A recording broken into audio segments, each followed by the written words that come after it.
神奈川全国大赛预选赛开始，湘北经过一番激战之后，终于从海选之中脱颖而出，走上了真正意义上的高端局比赛。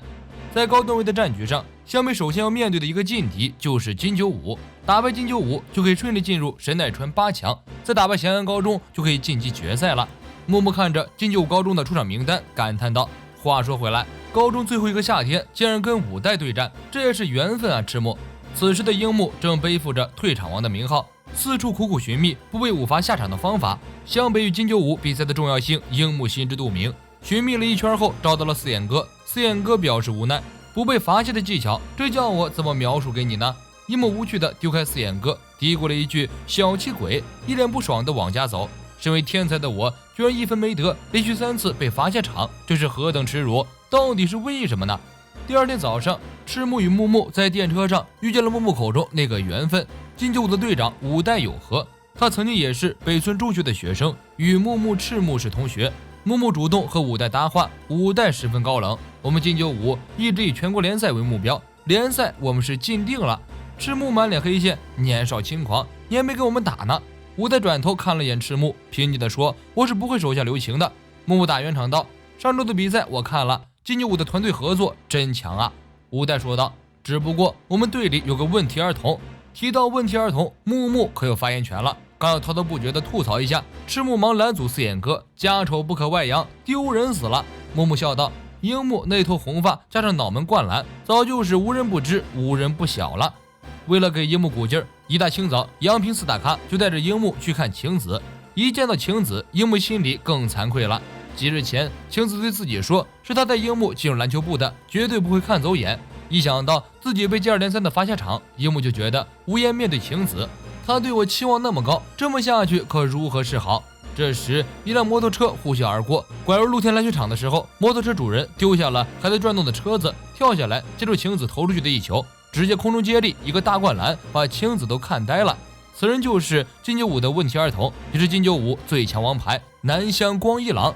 南乡隔着头盔死死盯着晴子，外面的樱木差点发飙打人，晴子被看得面红耳赤，捡了球转身溜了。南乡脱下头盔，一脸花痴相，外面的樱木忍无可忍，翻过栅栏跳进来，直接给了南乡一个头锤。混蛋，少在晴子面前耍帅！南乡本想发飙，一听到晴子的名字立即笑了。晴子？他叫晴子吗？樱木军的四大咖呆了，这是谁的部将？吃了樱木一个头锤，居然毛事没有，牛逼，实在牛逼！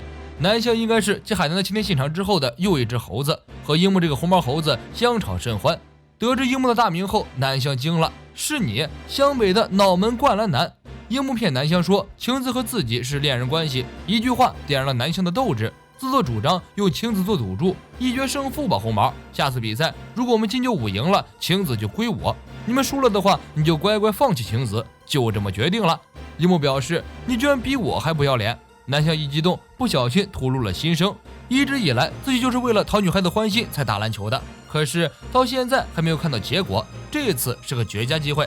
这么一想，比赛也有干劲了。比赛开始头几天，赤木就警告樱木不要乱搞事情，反复强调，没有人指望你那可能性为零的投篮，你的篮板倒是可以期待。控制篮板就等于控制了比赛 ，NBA 也是这样，跟得分与否无关，控制篮板的人才会被称颂为超强选手。听好了，你要想的只有篮板。很快，湘北与金95的比赛开始了。神奈川各路大咖齐聚一堂，海南阿木、翔阳藤真、花形、陵南鱼柱、仙道。明明是小组赛，到场观赛的人却很多，这都是源于樱木前几场的突出表现。现在樱木已经逐渐成为神奈川的名人了。双方球员入场，一心想要打败南乡的樱木被暂时留在了冷板凳，惹来南乡一通嘲讽。原来樱木是坐冷板凳的呀，这样一来就没办法一决胜负了，晴子可就归我了。樱木一听就火了，立即去骚扰安西教练。安西教练这么安排是有道理的，以樱木目前的身手，如果首发阵容选他的话，估计用不了上半场结束，樱木就被罚下了。南乡笑道停不下来，赤木一脸黑线，这家伙居然是对方中锋，服了。别看南乡是个二货，倒颇有几分真功夫。双方跳球，南乡居然从赤木手里将球抢到，金95获得优先进攻权。一番正抢之后，球传到5代手里，5代稳稳的投出一个3分球，率先拿下3分。金95这一套传球和运球行云流水，刘传福和宫城瞬间就被过了。连安西教练都感叹金95确实是一支好队伍，球员的配合很厉害。很快，金九武在南湘和武代的合力进攻下，完全控制了比赛的节奏。湘北被金九武这个高调的中锋南湘牵着鼻子走。目前的燃眉之急就是打破金九武的节奏。安西教练安排樱木上场捣毁金九武内线，果然樱木一上场很快就打开了局面。拿到篮板球后，球到了流川枫手里，流川枫一通操作上篮得分。上半场比赛在双方激烈的竞争之中结束了，金九武以52-40领先湘北。休息室，金九武对这场比赛的结果非常乐观，上半场赢湘北这么多分，这场比赛稳了。队长武代严肃地说，不能掉以轻心，赤木、宫城、三井的实力远不如此，更何况还有流川枫这个超级新人。一边的南湘表示，流川枫之辈根本不足为惧，更不用说樱木之流了。在本天才的威力之下，都是弟弟。队友一愣，教练表示惊讶。今天的南湘格外有干劲儿，训练的时候不想别的，就想着偷懒，今天居然这么拼。我看你又看上哪个女孩了吧？到头来被甩，然后又打回原形，这就是通常路线。南湘恼羞成怒，这次不会了，肯定不会了。湘北这边，赤木安排三井去盯死武代的三分球，至于那个精神不好的中锋，由赤木自己来盯防，樱木就专心负责篮板球。樱木一脸不耐烦，篮板，耳朵都起茧子了。就算自己拿下篮板，到头来也不过是给流川枫耍帅的机会。南湘那个混蛋也得进球得分，果然还是应该来一发进个球。樱木主意已定，下半场一上场拿到宫城传来的球就想投篮，结果带球过猛撞人犯规，气得赤木揪住樱木就想打人。要说多少次你才明白，混账东西，我真不是一般的烦你。樱木非常不服气，三井耐心的和樱木说，作为一个投手，篮筐下站着对方的篮板手是一件心理负担很大的事情，你拿下篮板也能成为封锁武代三分球的关键因素。樱木正消化三井说的这几句话，流川枫从身后过来，直接飞起一脚，不想赢的话就赶紧滚出赛场。樱木大骂，说我不想赢，放屁，这场比赛必须赢。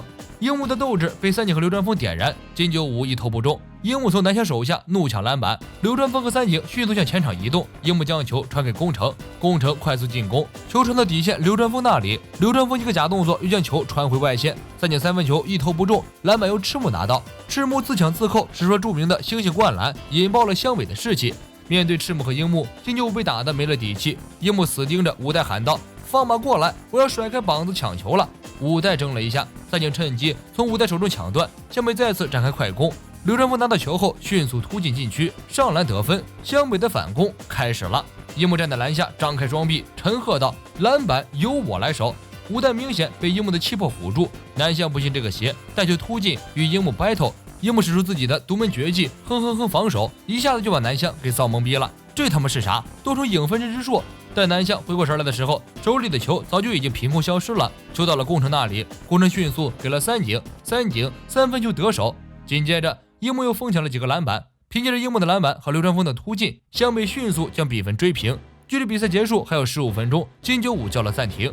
才子对樱木的表现给予了肯定。宫城提醒道：“有干劲是好的，不过要注意不要犯规啊，樱木，再被罚下场可就难看了。”樱木被泼了一盆冷水，四眼哥安慰道：“一味担心犯规，樱木就发挥不出本色了。”赤木怒道：“混账东西，罚下场这种事儿无论如何都不行。”因为赤木和樱木强势的控制了篮板球，金九武代的三分彻底被封死。三井与流川枫拿到了更多的得分机会。武代承认湘北10号的存在是自己最大的失算。金九武全员士气低落，教练看着疲惫的球员们说了几句不痛不痒的鼓励语。武代站起身说道：“光打好比赛是不行的，我们要赢。教练，你为什么不对我们说要赢？这不正是你告诉我们无论什么时候都不能放弃吗？对于我们3年级学生来说，这是最后一个夏天了，我们一定要和您一起进入全国联赛。”武代的话让金九武稍微有了一些干劲儿，决战开始了。金九武南湘为了得到青子的青睐，一上场就拼了命的得分，可惜事与愿违，南湘一球不进，樱木夺得篮板，出手传球的时候被金九武拦截，樱木怒从心起，冲过去抢断，结果因为打手被吹了一次犯规，这已经是樱木第4次犯规了，再有一次樱木又要被罚下。好在金九武这些呆的球员没有阿莫仙道的那个头脑策略，他们不会骗人犯规。武代一心想要将双方比分重新拉开，带领金九武重新拿回赛场控制权。武代的经历和海南阿神差不多，刚进入金九武的时候没什么天赋，在球队里水平中下游水平。教练川崎发现了他特有的柔软的投篮形态，于是引导武代去着重练习三分球。在川崎教练正确的引导下，武代成为了金九武的神射手。作为高3的学生，武代面临着隐退，所以他希望能和教练一起进入全国大赛。带着这样的信念，武代决定拼死一战。可是他想进全国大赛，湘北何尝不是呢赛场如战场，成就他的梦想。赤木和木木的高中篮球生涯也要结束了，怎么可能让他赢？五代一投不中，招呼南湘抢篮板，南湘在篮下被赤木死死的封住了位置，樱木跳起来拿到篮板球，五代不管不顾冲上去，硬从樱木手里把球抠了出来。裁判吹五代犯规，理想与现实的落差让五代在这一刻突然心态崩溃，一边埋怨樱木碰瓷儿，一边和裁判争论。接着又是一声哨响，裁判将五代罚下。目前湘北领先金九五11分，五代被罚下，宣告了金九五必输无疑。即便是这样，南湘在赛场上仍然在拼命，传奇教练扯着嗓子指挥，谁都没有放弃。赤木警告樱木睁大眼睛好好看看退场是怎么一回事，一旦退场，队伍丧失斗志。篮球不是小儿科，无论理由是什么，都绝不允许被罚下场，更别说是对队伍来说不可缺少的球员。大概是赤木的话起了作用，金九五之后的比赛，樱木很少再因为午饭而被罚下了。樱木默念绝对不被罚下，然后再拼命的抢篮板。比赛接近尾声，观众席上的向田研一看着自己的笔记本，突然惊叫一声。到目前为止，樱木前辈拿下了22个篮板，现在在上一场比赛中篮板球的记录也是22个，也就是说，樱木前辈现在已经达到记录了，再拿下一个篮板球就会刷新神奈川纪录，成为新的篮板王。研一的话在观众席上引起了不小的轰动，绝大多数的人都很难相信那个红毛门外汉居然是新的篮板王。樱木面对嘈杂的观众席一头雾水，杨平大喊：樱木再拿下一个篮板球就破纪录了呀！另外三大将喊道：错，再犯一次规就退场了。到底樱木会先被午饭罚下，还是先破了神奈川的篮板纪录呢？我们拭目以待。此时湘北已经将比分远远拉开，此局湘北胜利已经是板上钉钉了。樱木为了刷新篮板纪录积极拼抢，全场欢呼，樱木拿到第23个篮板球了。就在现场气氛被推向高潮之际，裁判一声哨响熄灭了众人的热情。明明这是一个非常优秀的篮板球，因为南湘摔倒在地，裁判判决樱木撞人犯规，午饭下场。因为这个犯规篮板不算，樱木的新纪录破灭了。